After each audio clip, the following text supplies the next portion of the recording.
Don't go home, Terry. It's dangerous. My grandmother's trembling voice crackled through the phone. I froze in the parking lot, heart hammering in my chest. She had never called me at this hour, let alone sounded so terrified. I tried to ask for more, but all she said was, "Trust me. Go somewhere else now," before hanging up. I followed her advice and went to a friend's house nearby. Less than an hour later, the wailing sirens of fire trucks and police cars split the night air. From a distance, I stood paralyzed, watching my home, my sanctuary, the place I had poured years of work into, filled with countless memories, engulfed in roaring flames. I bolted barefoot across the icy sidewalk, unable to tear my eyes away from the destruction. One name kept echoing in my mind: Grayson. My volatile younger brother, the same one I had refused to lend money to just that afternoon. No proof, no evidence, just a surge of anger that burned hotter than the fire itself. I raced to my parents' house, where he lived off their generosity, determined to confront him. As always, they defended him. "Don't make a big deal out of this," my mother said softly, yet sharply. "Family comes first." But this time, I swore I wouldn't let it slide. I am Terry Henderson, 35 years old, an electrical engineer living in Milwaukee, Wisconsin. I'm not the type to complain, but if you ask, I'll tell you straight, my life has often felt like a poorly written novel, and I've always been cast as the eldest, the one expected to carry the weight. Sacrifice, responsibility, always mine, recognition, never. My family, or what passes for one, is a tangled mess of favoritism, injustice, and old wounds that never heal. My father, Stanley, is a retired welder. A patriarch in the old-school sense, always recounting his glory days while turning a blind eye to the chaos of his youngest son. To him, Grayson could burn down the world and still remain the little boy who needs protection. My mother, Betty, a former nurse now working part-time at a school to care for my grandmother, is emotional but easily swayed by my father and Grayson.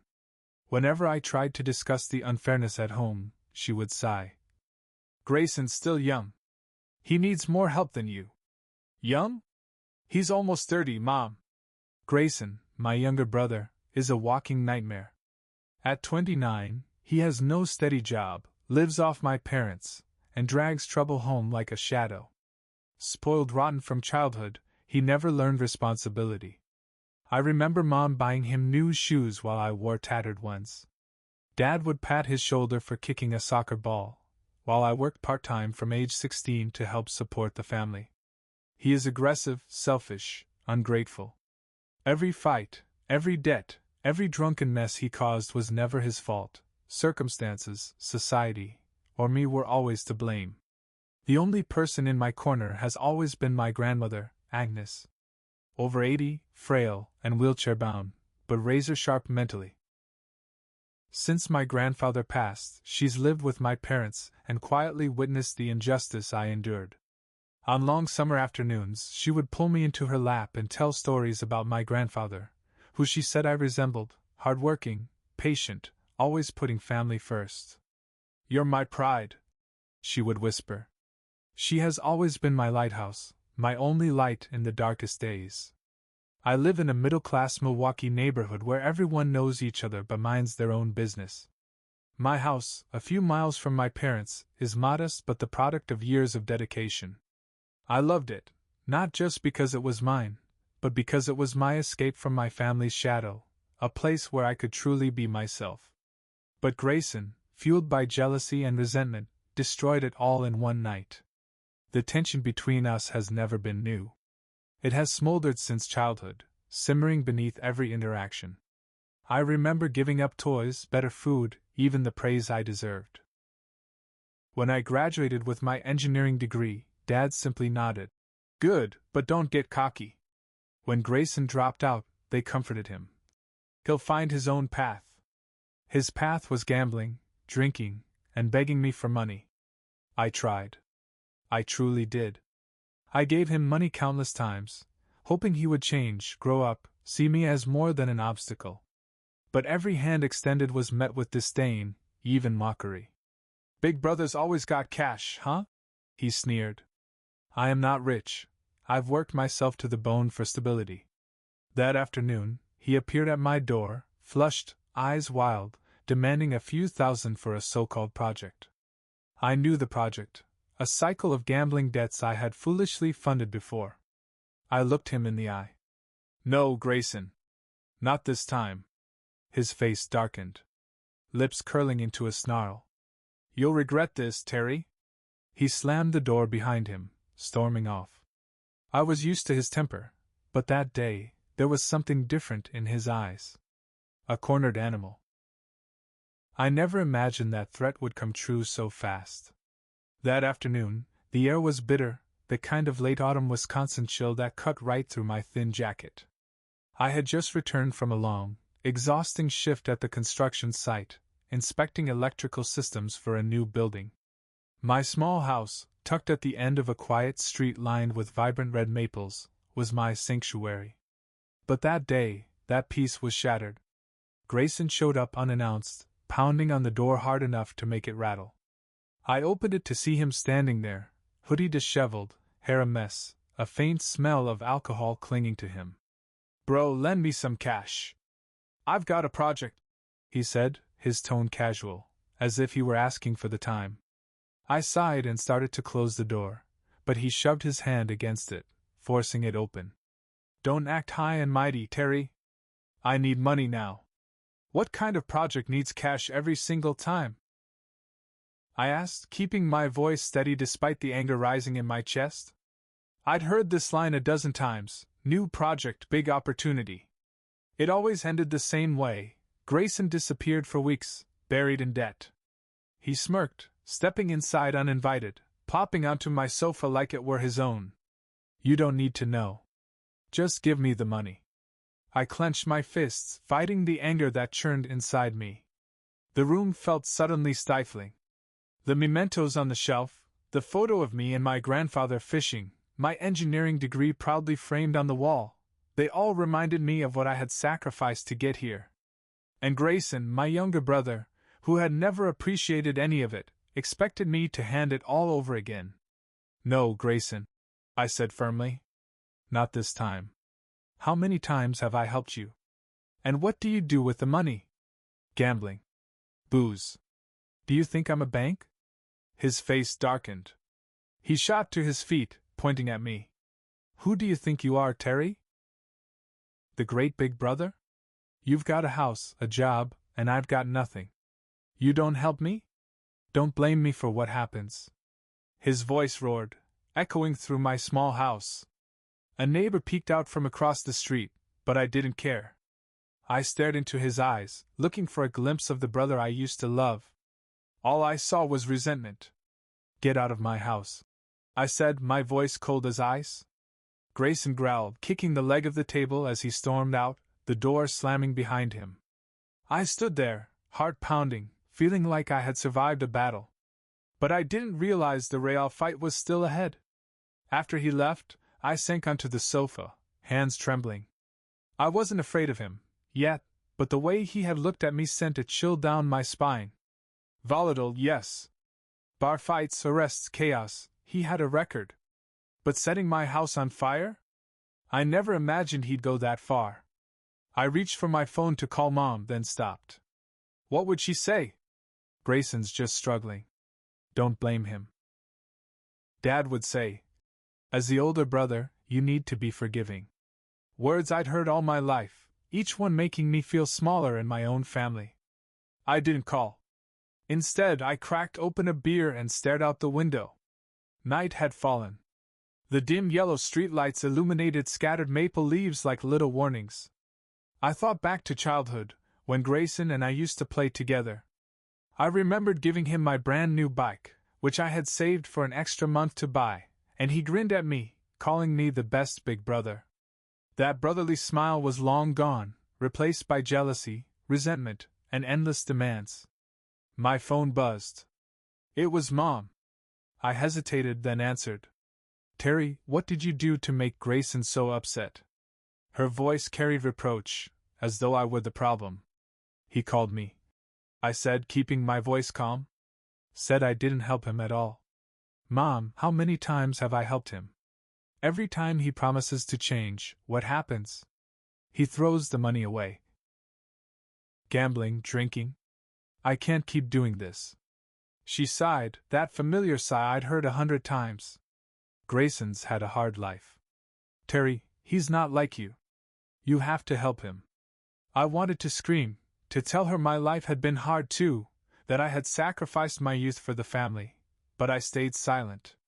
I'm tired, Mom, I said, then hung up. Dad called immediately after. Terry, don't be stubborn, he said sharply. Grayson's your brother. He's struggling. If you don't help, who will? Family comes first. Don't let a small issue tear us apart. A small issue. I almost laughed, a bitter, humorless laugh. Countless times I had given him my hard-earned money, only for him to squander it. I didn't respond. I hung up, feeling my chest tighten as if someone had gripped my heart. I tossed the phone onto the sofa, pacing, trying to burn off the anger coursing through me. Outside, the late autumn cold crept through the window cracks, and the red maple leaves scattered under the streetlights like a warning of what was to come. I opened the back door, letting the cold hit my face, hoping it would cool the fire in my head. But the image of Grayson, his hateful glare, the way he stormed off, kept replaying in my mind. You'll regret this, Terry, he had said. I reminded myself he had always had a volatile temper. He'd threaten me when angry, but acting on it was different. I told myself I was overthinking it. Grayson would cool down, return begging for money, and I'd wrestle with myself again, forced to say no. I returned to the sofa, picking up the now cold can of beer, trying to force myself to relax. But my mind refused to calm. I thought of my grandmother, the only person in the family who had ever truly seen the unfairness I endured. When I was a kid, she'd said, "You're strong, Terry. But being strong doesn't mean you have to endure forever." Her words had always been like a lighthouse guiding me through dark days.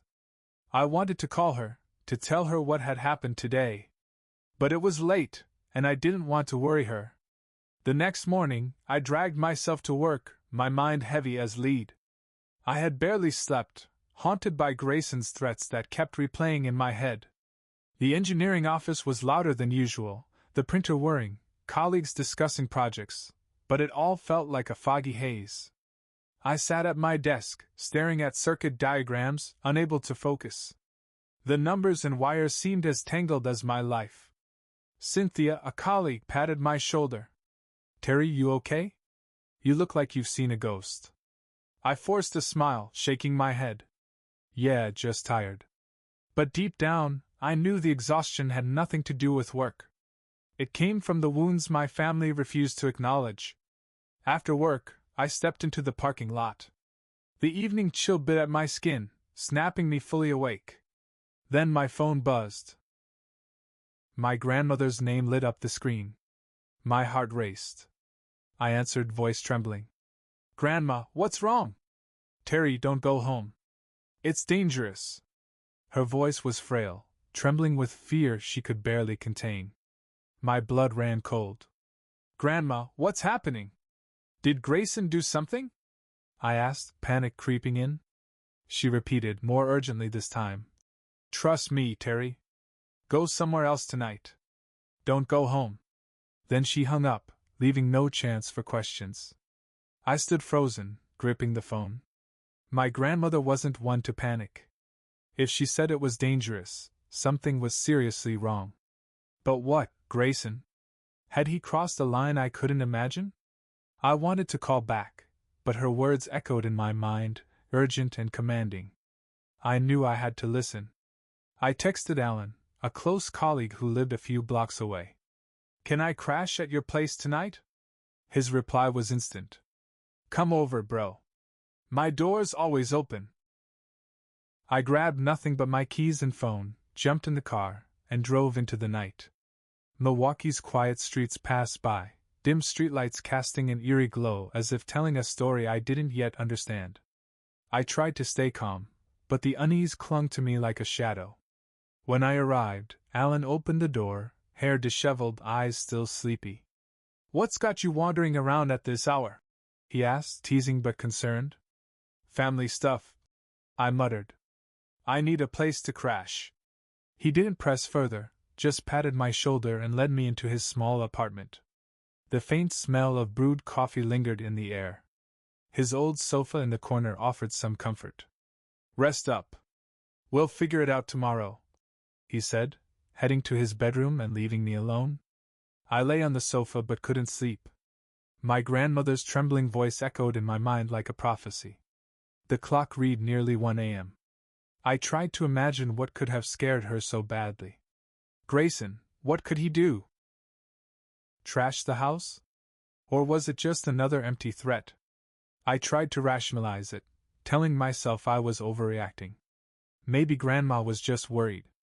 But deep down, I knew she wouldn't have said something like that without reason.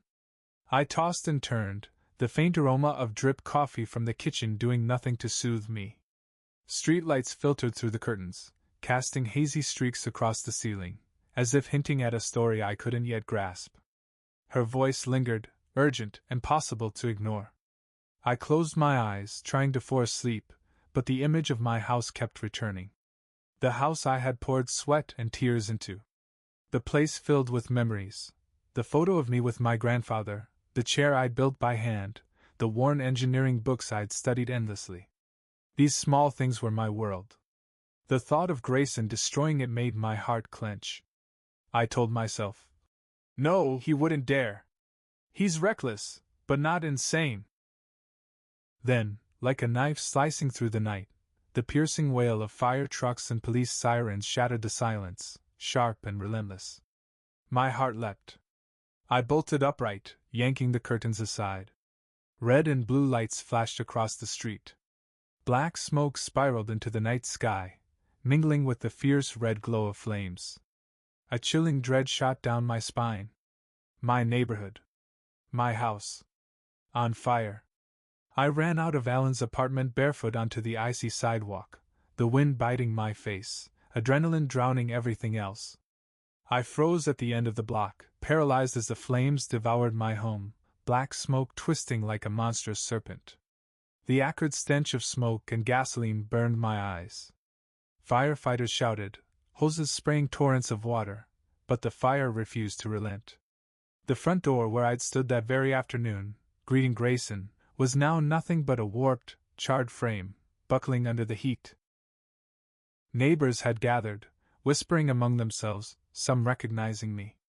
Terry, thank God you weren't inside, one said softly, their voice thick with pity. Mrs. Carter, the elderly woman next door, gripped my hand tightly, her eyes red and watery. I heard a strange noise, saw the smoke.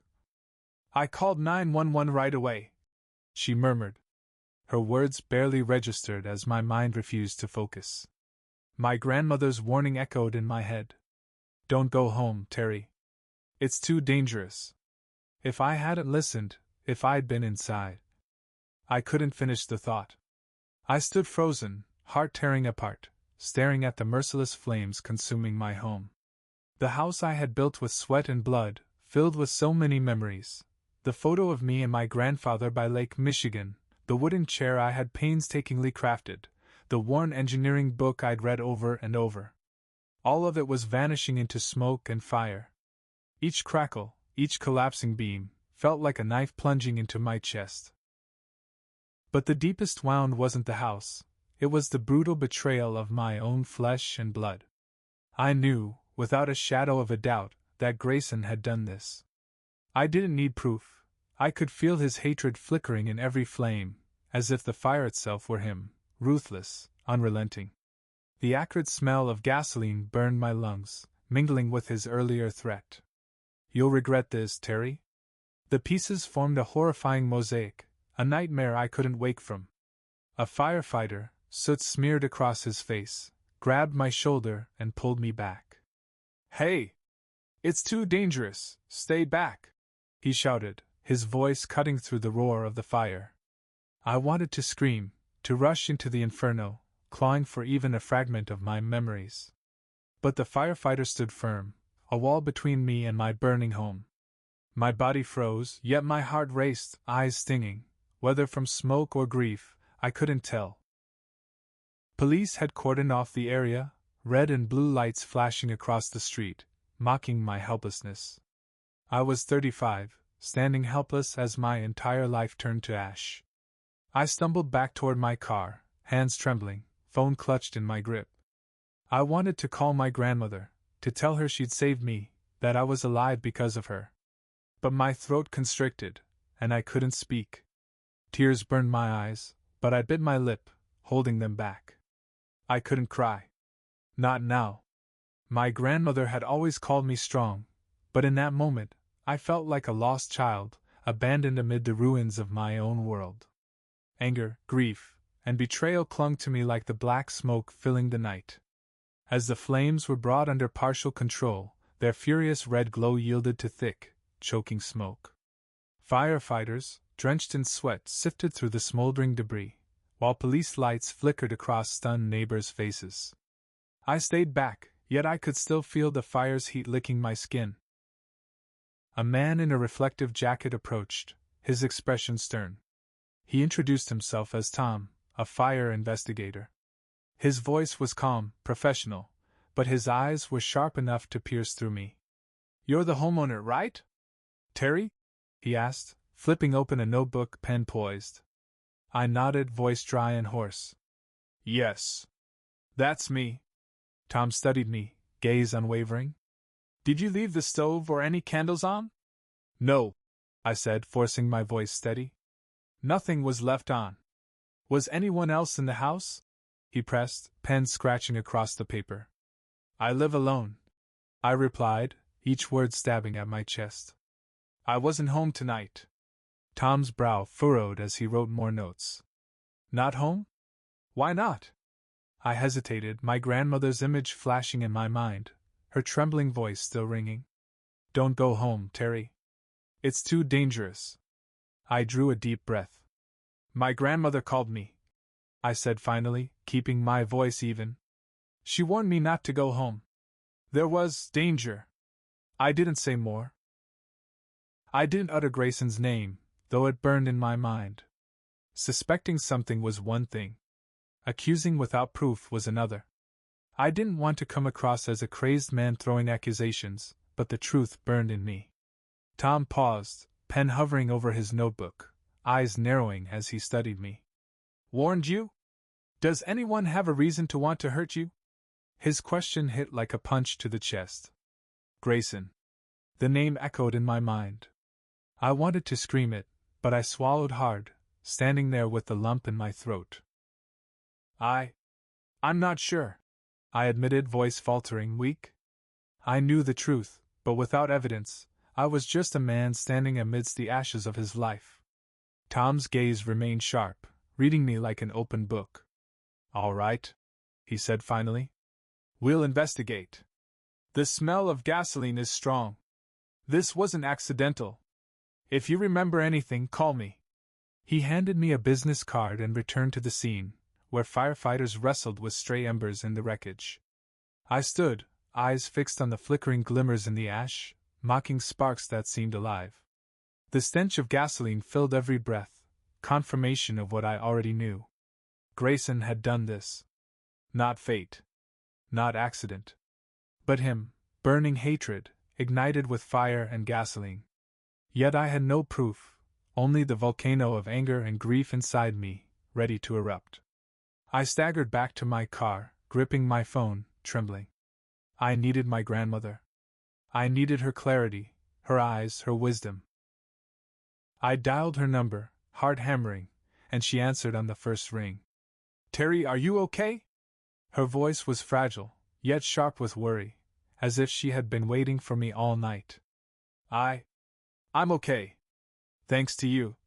I choked out, tears welling. "Grandma, my house, it's gone. Everything, all of it." I heard her gasp, a fragile sound of dread and fear. "Grandma, how did you know? What did Grayson do?" My voice shook, but I tried to keep it steady.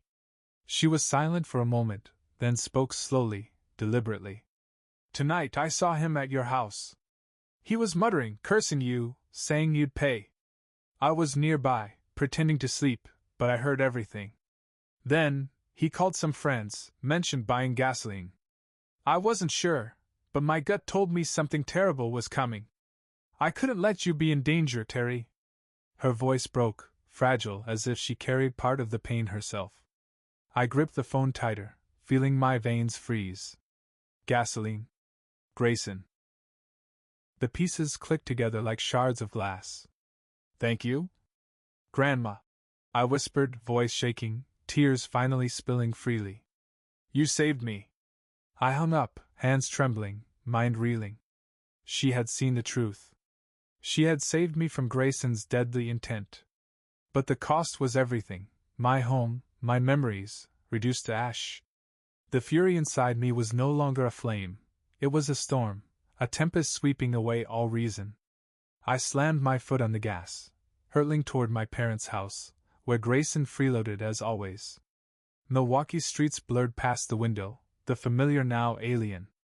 The smell of gasoline lingered in my mind, along with my grandmother's words. He talked about buying gasoline. I gripped the steering wheel until my knuckles burned.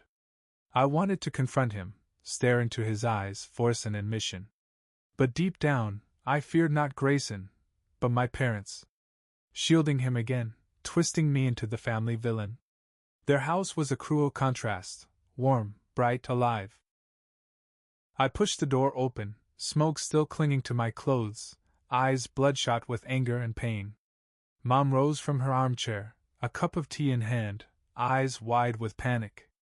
Terry, what are you doing here at this hour? Dad appeared behind her, shirt wrinkled, face a mixture of shock and concern. What's going on? Why do you look like this? I didn't answer. Fury propelled me, each step up the stairs heavy with years of suppressed grievances. Grayson's room was at the end of the hall, the room I'd once called my own. I flung the door open without a knock. There he was, sprawled across the bed, phone in hand, the screen's glow illuminating his smug, nonchalant face. Did you pour gasoline and burn my house down? I growled, fists clenched so tightly my knuckles whitened. My voice was ice, cutting through the small room like a blade, an accusation that could never be retracted. Grayson looked up, smirking, eyes mocking, but I caught a flicker of panic. Got any proof? Don't slander me, he said, calm, controlled, but I knew it was an act. He knew I knew. Mom rushed up the stairs, face pale with alarm. Terry, why are you yelling? What's happening? She glanced at me, then at Grayson, her eyes flickering with disbelief, unwilling to fully accept what was unfolding.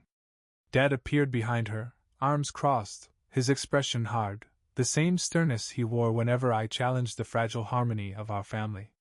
What's going on? My house burned to the ground, Mom, I said, my voice shaking with rage. Everything I built, everything I had, it's all ashes. And this guy? I pointed at Grayson, hand trembling. He did it. I know he did. Grayson sprang to his feet, tossing his phone onto the bed. You're crazy, Terry. No proof, and you're blaming me. He stepped closer, eyes bloodshot, teeth clenched, like a cornered animal. You always think you're better than me, huh? The perfect older brother. What do you have now? A house? Well, it's gone. His sneer dripped with sarcasm, but I saw it, his hands shaking, fear hiding behind bravado. Mom stepped in, placing herself between us, gripping his shoulders as if he were a child in need of protection. Terry, calm down. You can't just accuse your brother like that. If the house burned, file an insurance claim. Don't make this a big deal. Our family's been through enough. Her voice faltered, like she was trying to convince herself that everything could still be repaired. Insurance? I laughed bitterly, though it was a hollow sound. Mom, I lost everything. Not just the house, my life. Did you even ask if I'm okay? Do you even care? Or are you just worried about protecting your precious son, like always? I pointed at Grayson, voice cracking. He burned my house. Grandma heard him talking about buying gasoline. Dad stepped forward, voice sharp and commanding. Enough, Terry. Stop causing trouble. Grayson is your brother. You have no proof, don't make accusations. Family comes first. Don't let this tear us apart. He glared at me, eyes cold, as if I were the traitor destroying the family's peace. I felt the weight of the world on me, no comfort, no question of my well-being. Just the same old shielding for Grayson. But this time, I wouldn't stay silent. Years of being overlooked, of sacrifice ignored, erupted inside me like the fire that consumed my home. Family? What family, Dad? The family that always pushes me aside. The family that covers for a son who burns down his brother's house.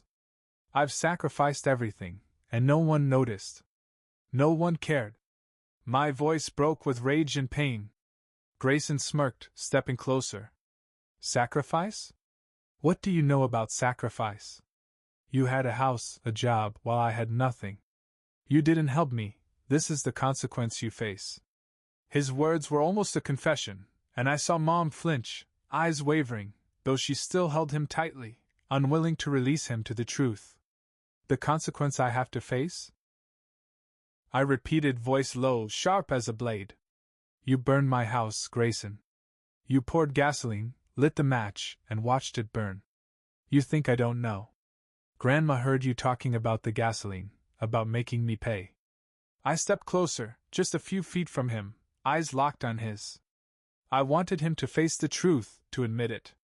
Grayson stepped back, panic flickering across his eyes before he forced back the mocking grin. You're insane, Terry. No proof. Just a loser screaming.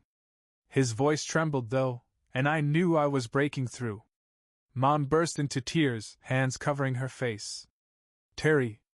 Grayson. Stop. Why are you two doing this? We're family. I couldn't stop, not now. Dad placed a hand on Mom's shoulder, his gaze cold and fixed on me. Terry, go home. Don't make this worse.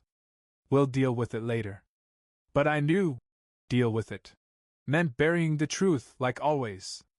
I shook my head, tears finally falling, not from weakness, but from a pain too immense to contain. No, Dad. This time, I won't let it go. I turned and walked out of the room, Mom's voice calling after me, but I didn't look back. The anger inside me was no longer a storm, it was a volcano, ready to erupt. Each step I took felt weighted, as if I were dragging the burden of a lifetime of being overlooked and betrayed. I couldn't stand to stay in that house another second, a place where the truth was always buried beneath the guise of family. But I didn't leave immediately. I walked down the familiar hallway, past the family photos lining the walls, their smiles frozen in time, masking years of injustice. Grandma's door was slightly ajar, a soft yellow light spilling out. I knocked gently. Grandma, it's me. Come in, Terry. Her frail voice replied, warm like a lighthouse guiding me through the storm. I pushed the door open and saw her sitting in her wheelchair, eyes lighting up as she spotted me. The room still smelled faintly of old wood and lavender, the scent she loved. Filled with the single bed, the quilt she knitted, and family photos arranged on the table. Everything familiar, a quiet refuge. I sat on the wooden chair beside her bed, the same chair where I had listened to her stories about Grandpa, about the hardships they'd endured together. But tonight, I wasn't the little boy anymore. I was a broken man, seeking comfort in her presence amid the chaos of my life. I heard everything, she said, her voice trembling, frail hands gripping mine. You did the right thing, Terry. Don't let them weaken you. Grayson, he's gone too far, I whispered, voice tight with anguish. Her eyes shimmered with a quiet pain, as if she were feeling my suffering. I bowed my head, tears welling, but I refused to show weakness. Grandma, I've lost everything, I admitted, voice cracking. My house, my memories, all of it. And Mom and Dad, they're still protecting him, like always. I squeezed her hand, feeling the faint warmth of her trembling fingers. I'm so tired, Grandma. I don't know what to do anymore. She patted my hand gently, steadying me with her gaze. You're not alone, Terry, she said, slow but firm. Your grandpa, if he were here, would be proud. You've always been strong, always sacrificed, but this time, you fight for yourself, not the house. She reached into the small drawer beside her and pulled out an old, worn photo. It was me as a child, standing between her and Grandpa, beaming by Lake Michigan in the summer sun. "We're always with you," she said, placing the photo in my hands. "Don't let Grayson take away who you are." I held the photo, tracing Grandpa's face, hardworking, patient, never one to bow to injustice. Tears fell freely, soaking the edges, but this time I didn't try to hold them back. "I'll do it, Grandma," I said, voice trembling but resolute. "I won't let him win."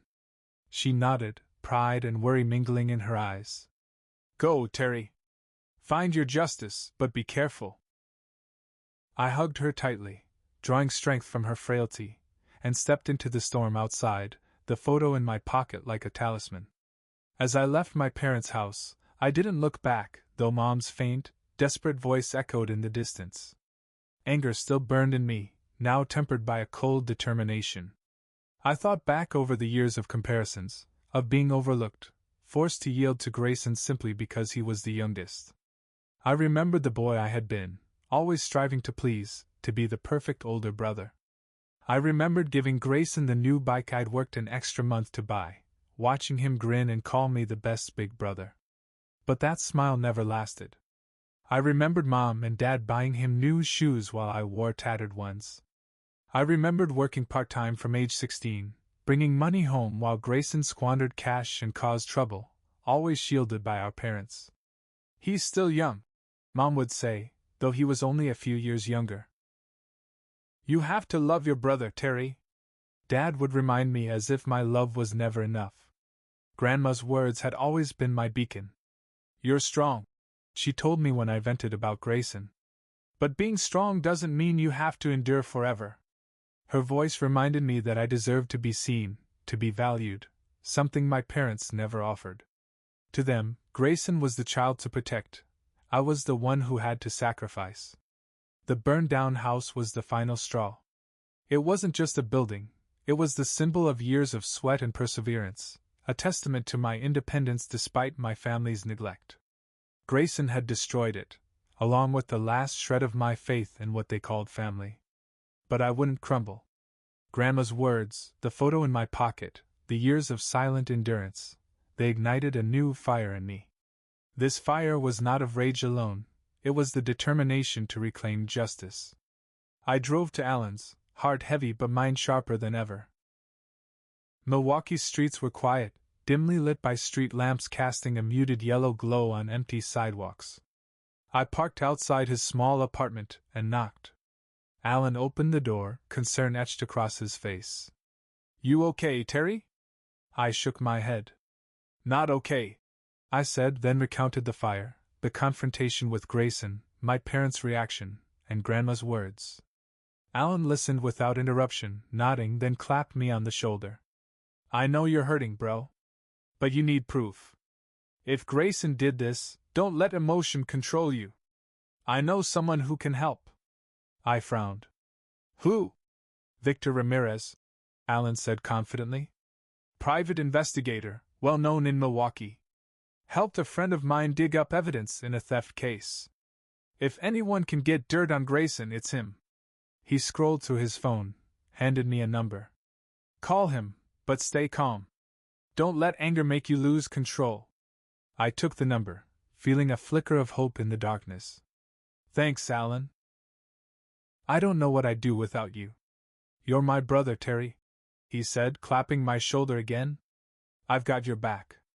That night, I lay on Allen's sofa, the photo of Grandma and Grandpa still in my pocket, a quiet reminder that I wasn't alone. Sleep didn't come. My house burned in my mind, each flame a cruel taunt. I thought of Grayson, the flicker of panic in his eyes during our confrontation. He knew I knew, yet also knew I had no proof. And my parents, they had chosen him, as always. The next day, I took time off work. I couldn't sit at a computer, pretending the circuit diagrams mattered, when my entire world had turned to ash.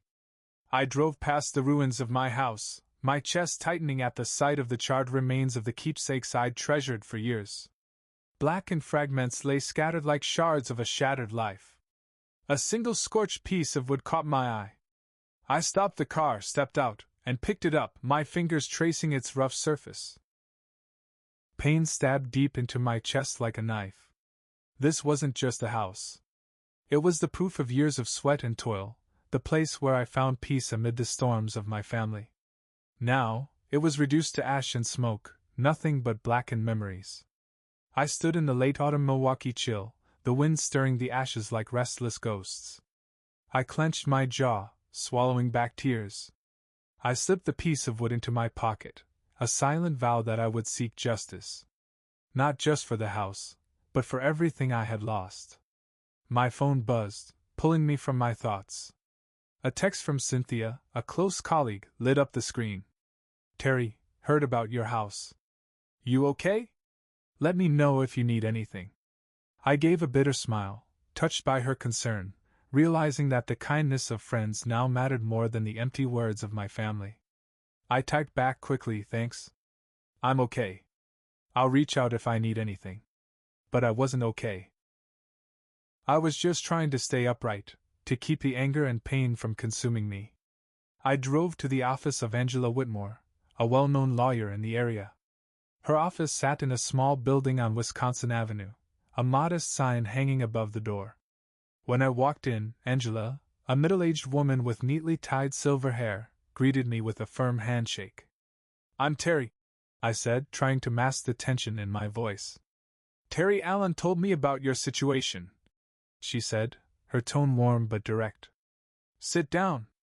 Tell me everything. I sat across from her and recounted it all. The argument with Grayson, Grandma's warning, the fire, and the confrontation that night. I described the smell of gasoline, Grayson's fleeting panic, and how my parents shielded him. Angela listened attentively, jotting notes, her eyes sharp yet empathetic. When I finished, she leaned back, setting her pen down. Terry, from what you've described, this fire wasn't an accident. Gasoline is a clear sign of arson. The police will investigate, but I need to warn you, sometimes their work is half-hearted, especially without external pressure. Half-hearted? I asked, my heart pounding. She sighed, gaze serious. The police have too many cases. Without clear evidence or public pressure, they might call this an accident and close it quickly. If you want justice, you'll need more security footage, witnesses, anything that links Grayson to the scene. With enough evidence, you can push the police to act or take it to court. Her words hit me like a splash of cold water, both sobering and hopeful. I understand, I said, voice steady despite the turmoil inside. I'll find evidence. Angela offered a faint smile and handed me her card. If you need legal guidance, call me. But be careful. If your brother is as dangerous as you say, stay safe. I left her office feeling a mix of empowerment and weight. She'd given me direction, but the path ahead was daunting. I needed evidence, and I needed someone who could help me get it. That's when I thought of Victor Ramirez, the private investigator Allen had recommended. Sitting in my car, I took a deep breath and dialed his number. My heart raced as it rang. We spoke briefly, and Victor agreed to meet me at a coffee shop on Lincoln Avenue the next morning. I arrived early, sitting in a corner, twisting my coffee cup in my hands, eyes fixed on the door. Right on time, Victor walked in, a tall, lean man in his middle years, wearing a worn leather jacket and a baseball cap. His eyes were sharp enough to see through every secret. Terry? He asked, his voice low but approachable. That's me, I said, standing to shake his hand. His grip was firm, practiced, someone accustomed to handling difficult cases. We sat down, and I told him everything, the argument with Grayson, Grandma's warning, the fire, and the confrontation that night. Victor listened intently, nodding occasionally, jotting notes in a small notebook. Gasoline threats, and your grandmother is a witness, Victor said calmly. That's a good start, but it's not enough to press charges. We need solid evidence. I nodded, knowing this wouldn't be easy. Can you do it? I asked, my voice slightly unsteady. Victor gave a faint, confident smile. I've handled tougher cases than this. But you'll need patience. Thank you, I said quietly. I just want the truth. Victor handed me his card. I'll start right away. Give me a few days to check security cameras, talk to neighbors. I'll be in touch. I left the cafe feeling a strange mix of relief and heaviness, the weight of everything I had lost still pressing against me. I drove to the small apartment I just rented near work. It was plain and small, bare white walls and minimal furnishings, but it was mine, a place to start over. The following days were restless. I tried to live normally, but sleep eluded me. Each night, I tossed and turned, haunted by images of the fire, Grayson's mocking grin, and my parents' cold indifference. Yet, messages of support arrived from friends and colleagues, Cynthia, Alan, and a few others. They called, checked in, invited me to dinner. For the first time, I realized family wasn't only defined by blood. It was also the people who actually cared. A week later, Victor called. Terry, I've got something, he said, calm but promising. A camera at a gas station near your house caught Grayson and two friends buying gasoline that night. And a neighbor's security camera recorded his car driving through the neighborhood just before the fire. It's not enough for court yet, but it's a start. Want me to dig deeper? I gripped the phone, heart racing. Keep digging, Victor, I said, voice firm.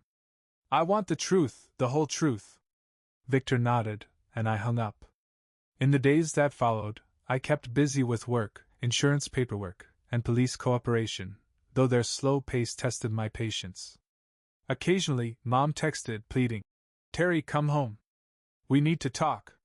But I didn't respond. I couldn't return to a place where the truth was buried under lies and favoritism. I thought of Grayson. How he had destroyed everything I'd built, and of my parents, always shielding him. But I also thought of Grandma, Alan, Victor, and the friends who had stood by me. They were my strength, my reason to keep going. I stared at my reflection in the mirror of my new apartment. No longer the patient boy, the older brother who always sacrificed, I saw a man ready to reclaim justice. The photo of Grandma and Grandpa on the table reminded me I wasn't alone, that I had people in my corner. Thanksgiving, the day families gathered, would be the moment I revealed Grayson's true face to those who had shielded him all these years. I gripped the photo in my jacket, the worn edges feeling like a promise, and stepped out with anger sharpened into cold determination. In the days leading up to Thanksgiving, Victor worked tirelessly.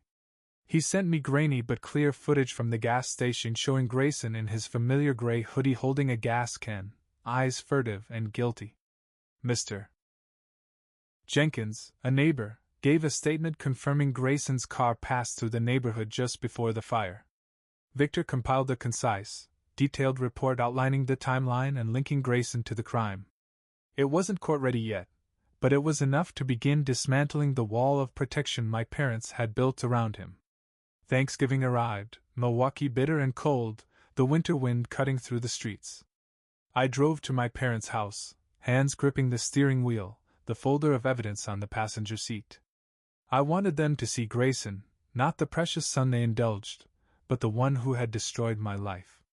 The house was brightly lit, filled with the aroma of roast turkey and pumpkin pie. Laughter and chatter floated through the air, as if my house had never burned to ashes. I pushed the door open, dressed simply but neatly, clutching the bag with damning evidence. Mom was setting the table.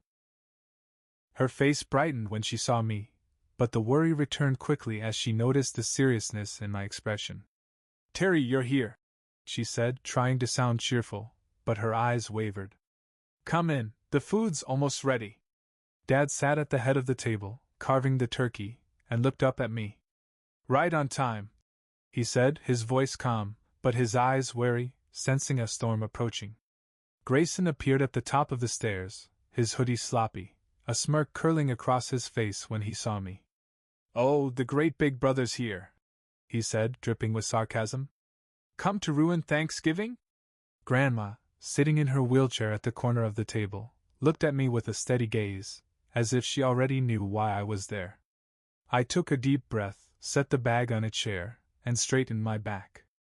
I'm not here to eat, I said, my voice low but firm, resonating through the suddenly silent room. All eyes turned toward me, the tension thick enough to choke. I'm here to talk about what happened, about my house, about how it was burned down. I locked eyes with Grayson, watching him stiffen, his gaze flickering with unease. Mom stood abruptly, clutching the tablecloth, her voice trembling. Terry, it's Thanksgiving. Don't make things tense. We're family. Sit down and eat. She stepped toward me as if to pull me to a chair, but her eyes betrayed fear at what I was about to reveal. Family? I repeated icy. The pain surged like a tidal wave crashing against my chest. What family, Mom? The family that let me lose everything and still protects the one who did it. I opened the bag, pulling out the file and laying each item on the dining table right in front of the turkey platter. This is a copy of the gas station footage showing Grayson and his friends buying gasoline that night. I slid a printed image toward my parents, Grayson's face clear in the dim glow of the station. This is a statement from Mr. Jenkins, our neighbor, confirming Grayson's car drove through the neighborhood just before the fire. And this is a report from a private investigator corroborating every detail. Dad's face darkened. He slammed his hand onto the table, making the wine glasses tremble. Terry, that's enough.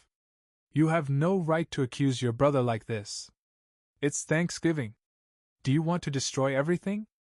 He stood, pointing at me, eyes blazing, as if I were the traitor. You don't have solid proof, just this nonsense. Do you want to tear this family apart? The fire inside me surged, hotter than any inferno I'd ever faced. Destroy? I shouted, tears threatening, but I bit my lip, holding them back. Dad, I lost everything, my house, my memories, everything I built. Grayson burned it down, and you and Mom are standing here, protecting him like always. I pointed at Grayson, my hand trembling with rage. Tell me, Grayson. Look me in the eye and say you didn't do it. My voice broke, no longer under control, but I didn't care. I wanted the truth, no matter how much it hurt. Grayson shot up, his chair crashing backward. You're crazy, Terry, he yelled, face flushed, hands clenched. You've got nothing, just a loser screaming for attention. But his voice trembled, and his eyes darted away. I knew he was scared. He stepped closer, pointing at me. You think you can ruin me? You're nothing. I just wanted you to see what it feels like to lose everything like I have. His words slipped out, an uncontrolled confession, and the room fell into stunned silence. Mom covered her mouth, eyes wide, tears streaming. Grayson, you? She whispered, her voice breaking as if her heart had shattered. She stumbled back against the wall, hands trembling, gaze flicking between me and him. Denial flickered across her face, but his words had pierced through the veil of protection. No, it can't be, she mumbled weakly, as if trying to convince herself. Dad remained frozen, hands still on the table, his face rigid, eyes flickering between anger and disbelief. Grayson, what did you just say? He asked, voice low but trembling, struggling to process the truth. He looked at me, then at Grayson, and for the first time, I saw doubt flicker in his eyes. Did you really do this? Grayson's eyes widened in panic. I didn't mean that, he stammered, breathing heavily, but no one believed him anymore. He bolted from the room, shoving Mom aside, racing up the stairs and leaving the family in stunned silence. Grandma, from the corner of the table, looked at me steadily, her lips pressed tight, as if to say, "You did it." I stood there, heart pounding, not from anger, but from relief. The truth had come out, even partially, and the weight of secrecy lifted slightly, though the wound was still raw. I glanced at Mom, slumping into a chair, sobbing into her hands. Terry, I didn't know. I didn't want to believe. She whispered, voice choked, as if apologizing, not sure whether for Grayson or for the years she overlooked me. Dad remained standing, shoulders slumped, eyes hollow. I spoke to him, voice low but firm, tears streaming down my face, carrying every year of pain and betrayal I had endured. Dad, this family was broken the moment you and Mom chose Grayson. I said, my voice steady but filled with years of hurt. You left me standing in the ashes, without a single word of comfort. I didn't come here to destroy our family. I came for justice for myself. I turned to Grandma and saw her nod slightly, her eyes glinting with pride. I gathered the file, walked toward the door, ignoring Mom's voice calling after me. I didn't stop. I drove into the night, the weight of anger and grief heavy on my shoulders, but a strange lightness accompanied it. I had done it. I had forced Grayson to reveal his true self and made my parents confront the truth. The pain didn't vanish, but the truth had been set free. I thought of Mom, her tears, the shock on her face when Grayson slipped. I thought of Dad, the collapse in his eyes, no longer the unyielding authority figure. And I thought of Grayson, running from the room, but I knew he couldn't escape forever. A few days later, Victor called, his voice bright with excitement. Terry, the police just reached out. They've opened an official investigation into Grayson for property destruction. The footage, the witness statements, and especially his confession in front of your family, everything forced their hand. He was summoned for questioning this morning. I gripped the phone, heart racing. Really? I asked, disbelief catching in my throat. What happens next? They'll dig deeper, Victor replied. There's a strong chance he'll be charged. With the evidence we have, Grayson is facing serious legal consequences, but be ready. These cases can drag on. I nodded, though he couldn't see me. Thank you, Victor. I don't know how to repay you. He chuckled softly. Just live well, Terry. That's enough. News of Grayson spread quickly through Milwaukee. Neighbors who once praised my parents as the model middle-class couple whispered behind closed doors. Stanley and Betty let their youngest son burn his brother's house, and always protected him. The murmurs were like a cold wind through the facade my parents had built. They lost their standing. Mom took a leave from her school job, Dad avoided neighborhood gatherings. Their blind favoritism had finally caught up with them. I didn't contact my parents after Thanksgiving. Mom's pleading texts, Terry, come home. We need to talk, kept coming, but I ignored them. I had given them too many chances, sacrificed too many years to be overlooked. This time, I chose myself. I needed space to heal, to rebuild from the ashes. I couldn't do that while being pulled back into the family's vortex. One afternoon, I visited Grandma. She was still at my parents' house, but she was the one person I could never leave behind. I stepped into her room, the soft yellow light casting a warm glow on her aged but resilient face. She took my hand, frail but steady. You did it, Terry, she said, her voice weak but proud. You're no longer the child who had to endure in silence. I leaned down, hugging her tightly, tears streaming.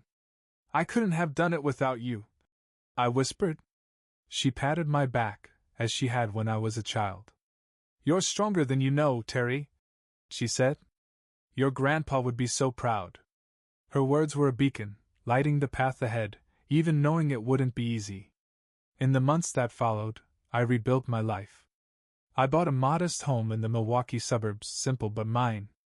Each day I immersed myself in work, finding peace in numbers and circuits again. Cynthia and Alan became my chosen family, always there for dinner, games, or just conversation. Reminding me that family isn't always defined by blood. Victor confirmed that Grayson had been charged with property destruction. The trial was still pending, but the evidence was mounting. I felt no triumph, only a bittersweet relief. Grayson had dug his own grave. I had only finally stood up for myself.